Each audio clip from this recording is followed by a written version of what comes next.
চুরি করি, এটা আমার মানে গুণাগুন্তি করে 10-15 বছর থেকে আমি করতে আসছি। আর প্রতি বছর নয়, এই বছরও আমরা এই সেবা শিবিরটা আয়োজন করেছি। এই সেবা শিবিরে উপস্থিত থাকবেন বিশিষ্টজন, আমাদের বালির গর্ব, আমাদের বিধায়ক ডাক্তার রানা চ্যাটার্জি।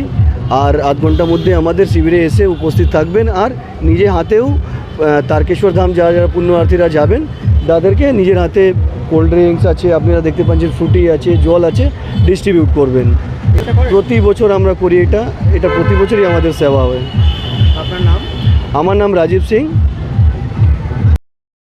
আপনারা ভালোভাবে যান, ধীরে সুস্থে যান, কেননা কি রাস্তা তো খুব খারাপ, ওয়েদারটাও কন্ডিশন দেখছেন খুব খারাপ, রাস্তাঘাটও ঠিক। তাহলে ভালোভাবে যান আর ভালোভাবে জল দিয়ে আপনার এই যাত্রাটাকে সফল করুন, এটাই আমার বলা। আমাদের নেত্রী বলেছেন সবসময় 24/7 মানুষের পাশে থাকতে হবে, মানুষের সাথে থাকতে হবে, যে কোনো ব্যাপারে, যে কোনো জিনিস নিয়ে।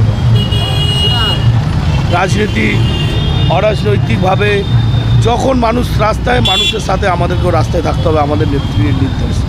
এবং আমাদের সকলের প্রিয় বিধায়ক ডাক্তার রানা চ্যাটার্জিও সেটাই করেন এবং আমাদেরকে সেটাই শেখান।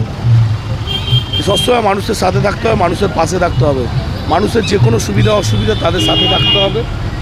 প্রত্যেক সপ্তাহের মতন এই সপ্তাহ আমরা বিভিন্ন জায়গায়, আমাদের বালিতে প্রায় 4-5 জায়গা ডাক্তারবাবুর নির্দেশে ক্যাম্প হচ্ছে।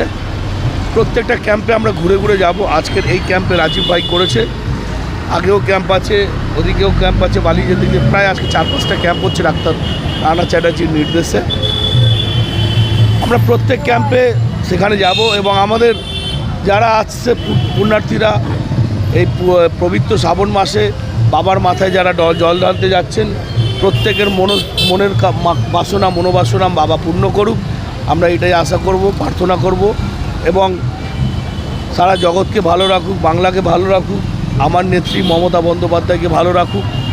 তিনি যদি ভালো থাকেন, বাংলার 10 কোটি মানুষ ভালো থাকবেন, তার যে প্রকল্পগুলো মানুষের কাছে পৌঁছে যাবে, এই আমরা প্রার্থনা রাখি, এই আশা রাখি বাবার কাছে। বাবা সবাইকে ভালো রাখুক, সবার মঙ্গল করুক।